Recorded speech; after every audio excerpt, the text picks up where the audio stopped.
Way off the beaten path, car spotting with Daniel of Wasabi Cars. I'm gonna give him a nickname, Daniel the Animal Car Spotter.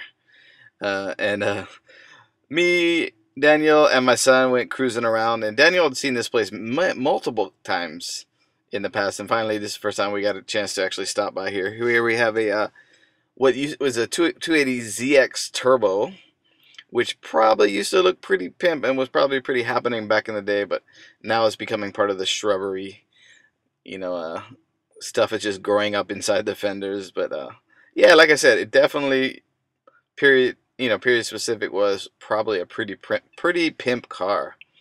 The exhaust, aftermarket exhaust, wheels, suspension, and kit, pretty cool. I mean, it's still salvageable, definitely. I mean, you probably have to make sure there's no snakes and all kinds of frogs and bugs all up inside this thing, but probably definitely, yeah, you can still salvage this thing.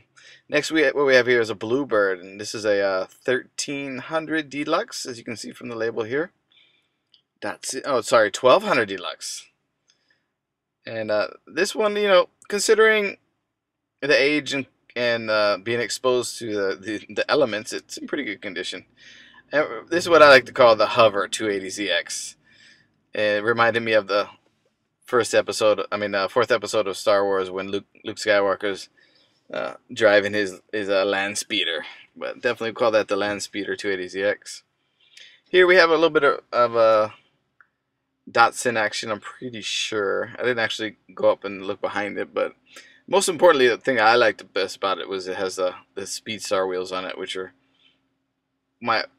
possibly some of my old school favorites. I used to see this first gen RX-7 when I lived on the base back when I was younger. They had the Speedstars, and back to the hover car, which a lot of these Z's are up on jack stands, and looks like something might be done with them. But I have a stinky suspicion nothing will ever happen.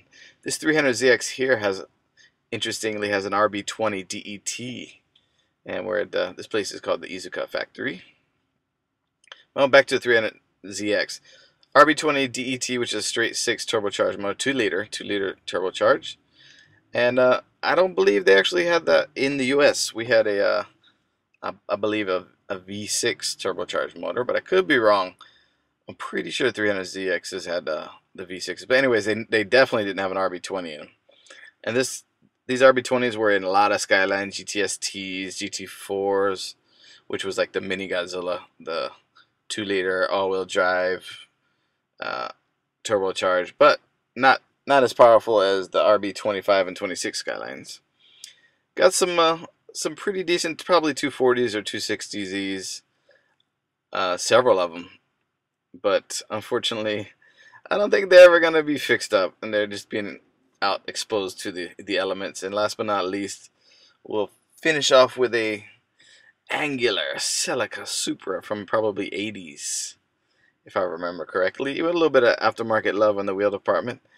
It definitely shows the date it was tuned right over here, the 5 stars, I guess you call them. But yeah, pretty cool stuff, yeah. And Longchamp supporting the old Z car. And a little bit of rice field action, which would have looked awesome in HD, but unfortunately I made a mistake and filmed it in SD.